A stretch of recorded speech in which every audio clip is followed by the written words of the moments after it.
arkadaşlar. Merhaba arkadaşlar. Bugün size geçen bölümde çiftlik hayvanları setimizi size anlatmıştık. Bugün de onların maket hali var. Melis bana yine yardım edecek. Ve bunları bir tanıyalım. Nasıl güzelmiş bunlar, nasıl? Melis'ciğim bu ne? Biliyor musun? Ne bu? At gibi değil mi? At değil mi kızım bu? Hadi diğerlerini çıkar. Heyecanla çıkartıyorum. Bu neymiş? Bu neymiş acaba Melis? Neye benziyor? Keçi. Hadi yerleştir bir tane bunu. Çok. O neymiş? Şuraya koyarak anlat bana. Ne bu kızım? Koyun. Evet. Küçücük, burnuna bakar mısın? Pembe. Çok güzel. Bana. Sevdik. Hadi koyalım bir tane. Tamam. Bakması biliyor musun? Koy anneciğim. Tamam. Sırada hangi hayvanımız var? Tamam. Sırada al bakalım buradan bir tane. Bu neymiş? Onu da koyalım. Sırada bir atımız var.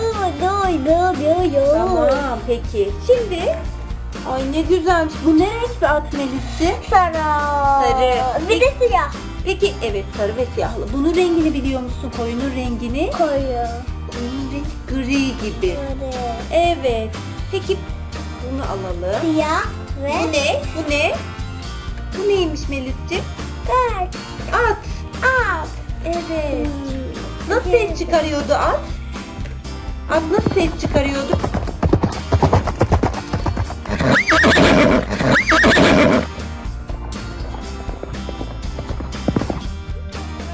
Hadi Melis tanıtalım. Hadi sen bul. Neydi onun adı?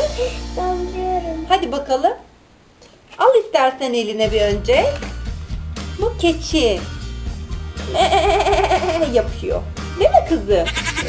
Evet, çok güzelmiş o da. Sonra iki tane neyimiz var? İnek. Ne diyordu inek? Hadi bakalım ineklerimizi de dizelim mi oraya? Hadi Evet. sen al şimdi. Sen de al. Ben de aldım. Melis'ciğim şimdi bu ne? Biliyor musun? Kutu. Bu ineklerimiz ve diğer hayvanlarımızın su içmesi için bir kap. Orada bu hayvanlarımız susayınca bunun içinden su içiyorlar. Tamam mı kızım? Sen görmüş müydün bunları? En sevdiğin hayvan hangisi burada? En sevdiğin hayvan. Bak ineğimiz var, sarı atımız var, kırmızılı böyle atımız var, keçimiz var ve koyunumuz var. Hangisini çok seviyorsun sen? Ben herhalde ineği çok severdim.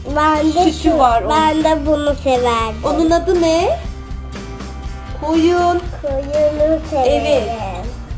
Peki diğer hayvanlarımızın ismini tekrar edelim mi?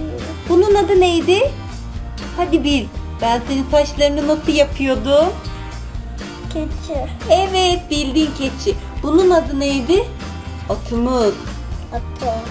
Tık tık tık tık tık tık tık tık tık yapıyorduk değil mi? Peki koyun ne yer? Biliyor musun sen?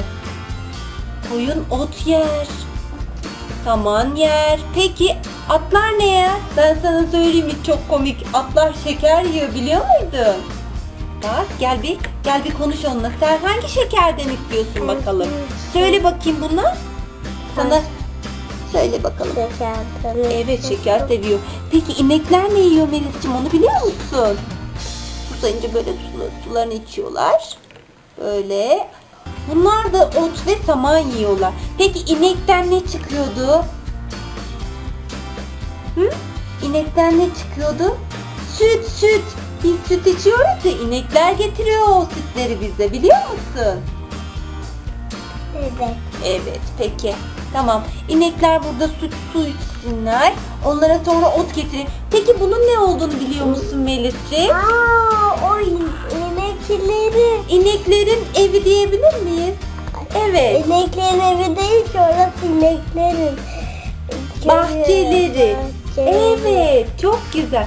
Bunun adı ne biliyor musun sen? Bu nasıl çıkarılıyor? Bu böyle çıkarılıyor. Bunun adı çit.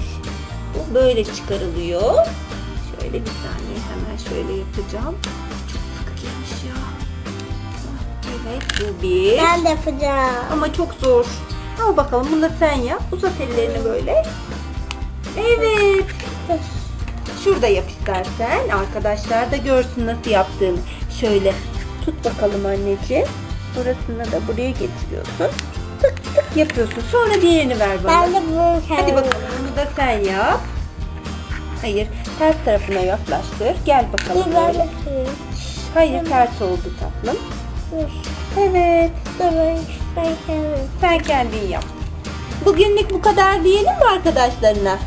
Ne diyelim? Hadi hoşça kalın arkadaşlar diyelim mi? Evet. Hoşça kalın arkadaşlar. Bir sonraki bölümümüzde görüşmek üzere.